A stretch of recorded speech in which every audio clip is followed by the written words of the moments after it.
Seorang penebang kayu menebang pohon pinus tua berusia ratusan tahun. Dari lubang pohon menggelinding sebuah batu hijau. Ia melempar batu hijau itu 3 kali. Namun 3 kali pula batu itu kembali ke pikulan kayunya. Si penebang kayu tak berdaya. Akhirnya ia memasukkan batu hijau itu ke dalam dada dan membawanya pulang. Diletakkan di samping tungku dapur. Hal aneh pun mulai terjadi. Setiap hari setelah ia turun gunung mencari kayu bakar, di meja selalu ada nasi dan lauk hangat. Masih mengepul panas. Penebang kayu mengira itu dari janda desa sebelah. Dengan niat baik ia membawa kurma gunung untuk berterima kasih. Namun sang janda terus menggelengkan tangan. Katanya sama sekali tidak pernah ke rumahnya. Penebang kayu pun merasa heran. Jangan-jangan ini ulah makhluk gunung. Keesokan harinya, ia berpura-pura pergi membawa kapak. Namun berputar ke belakang rumah. Mengintip ke dalam lewat celah dinding. Saat matahari tepat di atas kepala, batu hijau di samping tungku tiba-tiba memancarkan cahaya kecil berkilau.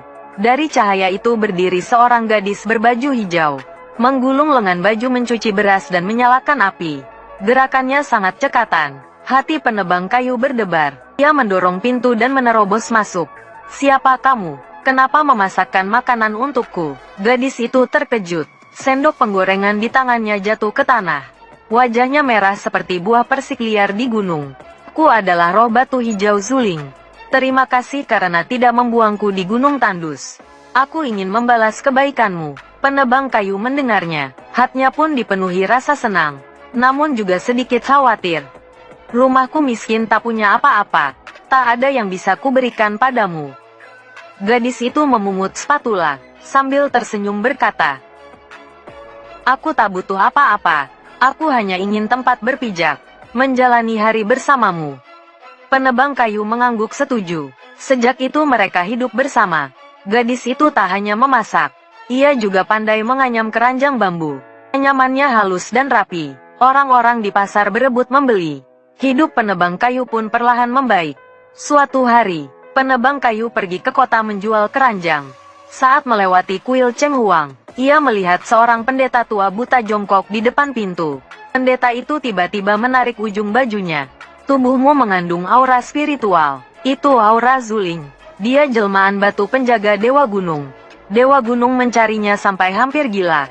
Jika kau terus menyembunyikannya, batu-batu di gunung akan runtuh dan menghancurkan desa." Hati penebang kayu bergetar. Ia tidak percaya. Namun pendeta itu berkata lagi, "Malam ini pada jam 3 malam, lihatlah apakah dia kembali ke wujud aslinya. Di batu hijau ada 3 retakan. Itu tanda yang ditinggalkan Dewa Gunung." Penebang kayu pulang dengan pikiran gelisah.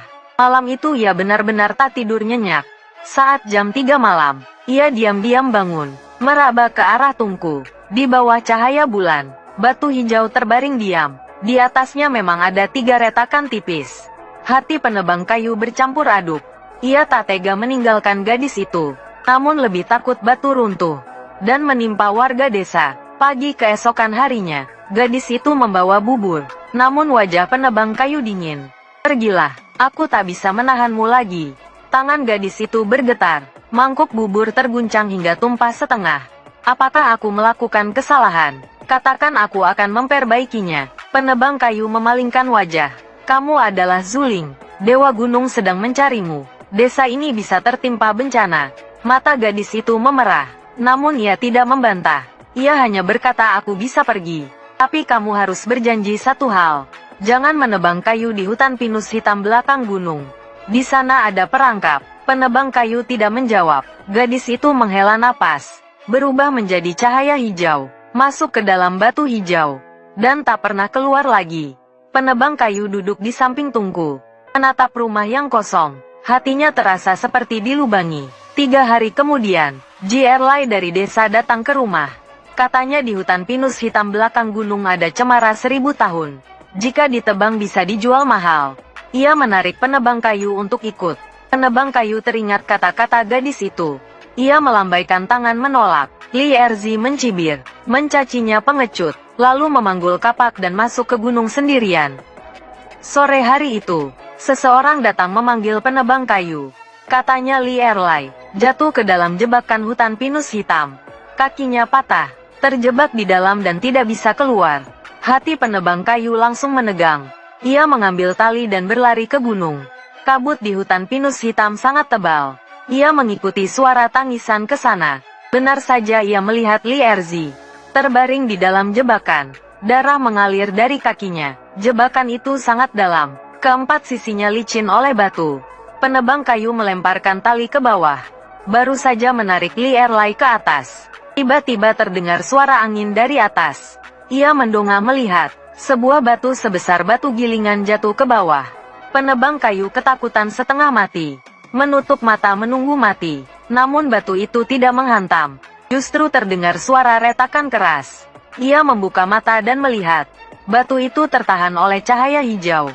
Di dalam cahaya hijau, sosok gadis itu melintas sekejap. Batu itu hancur berkeping. Gadis itu pun ikut menghilang. Hanya batu hijau itu yang jatuh ke tanah.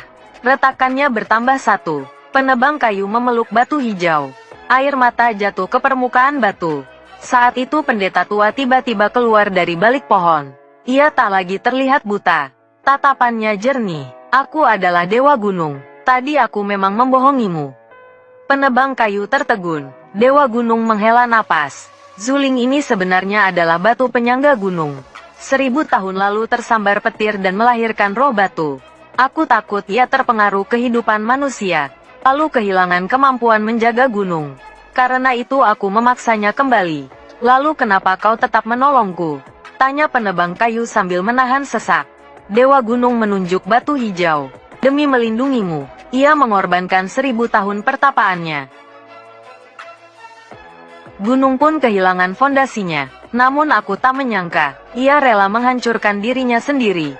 Demi melindungimu. Penebang kayu memeluk batu hijau dan berlutut. Aku bersedia menjaga gunung ini. Menjaga dirinya. Seumur hidup tidak akan menebang pohon yang tak seharusnya ditebang. Begitu kata-kata itu terucap, batu hijau tiba-tiba bersinar lagi. Lebih terang dari sebelumnya. Sosok gadis itu perlahan terbentuk kembali. Namun wajahnya pucat. Dewa Gunung melambaikan tangan. Sudahlah, ikatan kalian lebih berat dari aturan penjaga gunung. Mulai sekarang kalian menjaga gunung. Aku yang akan melindungi kalian. Penebang kayu terkejut sekaligus gembira. Ia menggenggam tangan gadis itu. Air mata terus mengalir. Sejak saat itu, penebang kayu benar-benar tak lagi masuk hutan pinus hitam. Ia juga menanam pohon-pohon muda di gunung.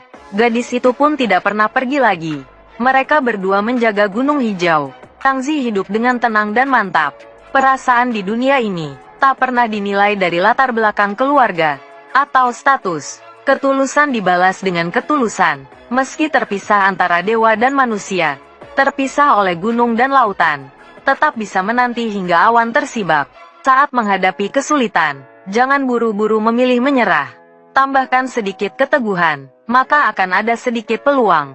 Kebaikan dan tanggung jawab selalu menjadi hal yang paling berharga, yang bisa melindungimu, dan juga melindungi orang yang ingin kamu lindungi.